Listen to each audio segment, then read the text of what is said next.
ಬುದ್ಧಿಗೇಡಿ ಮಂಗ. ಒಂದು ಬಾರಿ ಒಬ್ಬ ಶ್ರೀಮಂತ ಊರಾಚೆ ಒಂದು ಭವ್ಯ ಮಂದಿರವನ್ನು ಕಟ್ಟಿಸ್ತಾ ಇರ್ತಾನೆ. ದೇವರ ಬಗ್ಗೆ ಶ್ರದ್ಧೆ ಭಕ್ತಿ ಆತನಿಗೆ ಹೆಚ್ಚಾಗಿತ್ತು. ಆದ್ದರಿಂದ ಅವನ ಮೇಲ್ವಿಚಾರಣೆಯಲ್ಲಿ ನಿರ್ಮಾಣ ಕಾರ್ಯ ಹುರುಪಿನೊಂದಿಗೆ ಭರದಿಂದ ಸಾಗಿತ್ತು. ಬಡಗಿಗಳು, ಕಮ್ಮಾರರು, ಗಾರೆ ಕೆಲಸಗಾರರು ಎಲ್ಲರೂ ಮನಸ್ಸಿಟ್ಟು ಕೆಲಸ ಮಾಡ್ತಾ ಇರ್ತಾರೆ. ಕರ್ತವ್ಯನಿಷ್ಠರಾಗಿರ್ತಾರೆ. ಮಧ್ಯಾಹ್ನದವರೆಗೂ ಕೆಲಸ ಮಾಡಿ ಊಟಕ್ಕೆ ತಮ್ಮ ತಮ್ಮ ಮನೆಗೆ ಹೋಗಿ ಬರ್ತಾಯಿದ್ರು. ಕೆಲಸದ ಸಾಮಾನುಗಳನ್ನು ಅಲ್ಲಲ್ಲೇ ಬಿಟ್ಟು ಹೋಗ್ತಾಯಿದ್ರು. ಯಾರೊಬ್ಬರೂ ಆಗ ಕದಿಯುವ ಗೋಜಿಗೆ ಹೋಗ್ತಾ ಇರಲಿಲ್ಲ.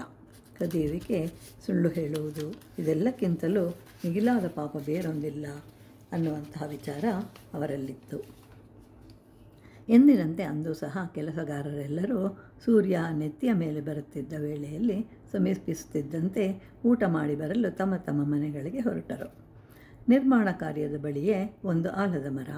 ಅದರ ಮೇಲೆ ಮಂಗಗಳ ಒಂದು ಗುಂಪು ಮನಬಂದಂತೆ ಹಾರಾಡಿಕೊಂಡು ಕೈಗೆ ಸಿಕ್ಕಿದ ಹಣ್ಣು ಹಂಪಲುಗಳನ್ನು ತಿಂದುಕೊಂಡು ಹಾಯಾಗಿ ಇರುತ್ತಿದ್ದವು.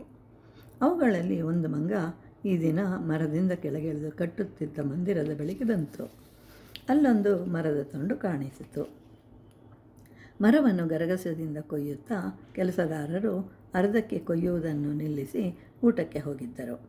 ಗರಗಸದ ಕೊಯ್ಯುವಿಕೆಯ ಅಡ್ಡಿ ಆಗದಿರಲಿ ಅಂಥೇಳಿ ಒಂದು ಕಟ್ಟಿಗೆಯ ತುಂಡನ್ನು ಕೊಯ್ಯುವ ಜಾಗದ ಮಧ್ಯ ಭಾಗದಲ್ಲಿ ಸಿಕ್ಕಿಸ್ತಾನೆ. ಮಂಗನ ಕಣ್ಣಿಗೆ ಆ ಚೀಪು ಕಾಣಿಸಿತು. ಅದೇನಿರಬಹುದು ಅಂತ ಹೇಳಿ ತಿಳಿದುಕೊಳ್ಳುವ ಕುತೂಹಲವೂ ಕೆರಳಿತು. ಚಂಗನೆ ಹಾರಿ ಆ ಮರ ಕೊಯ್ಯುವ ಜಾಗದಲ್ಲಿ ಬಂದು ಕುಳಿತಿತ್ತು. ಹಾಗೆ ಹಾರುತ್ತಾ ಕುಳಿತಾಗ ತನ್ನ ಬಾಲ ಕೊಯ್ಯುವ ಭಾಗದ ಮಧ್ಯದಲ್ಲಿ ಇಳಿಬಿದ್ದಿರುವ ವಿಷಯವೂ ಸಹ ಅದಕ್ಕೆ ತಿಳಿದಿರಲಿಲ್ಲ. ಹಾಗೆಯೇ ಆ ಚೀಪನ್ನು ಕ್ಷಣಕಾಲ ವೀಕ್ಷಿಸಿತು. ಅದನ್ನು ಕೈಗೆ ತೆಗೆದುಕೊಂಡು ಪರೀಕ್ಷಿಸಲು ಮನಸ್ಸಾಯಿತು. ಕೆಲಸಗಾರರು ಸಿಕ್ಕಿಸಿ ಹೋಗಿದ್ದ ಅದನ್ನು ತನ್ನ ಕೈಗಳಿಂದ ಜೋರಾಗಿ ಹಿಡಿದೆಳೆಯಿತು. ಚೀಪು ಹೊರಗೇನೋ ಬಂತು. ಆದರೆ ಅದರ ಬಾಲ ಕೊಯ್ಲಿನ ಸಂದಿನಲ್ಲಿ ಸಿಕ್ಕಾಕ್ಕೊಂಡಿರುತ್ತೆ.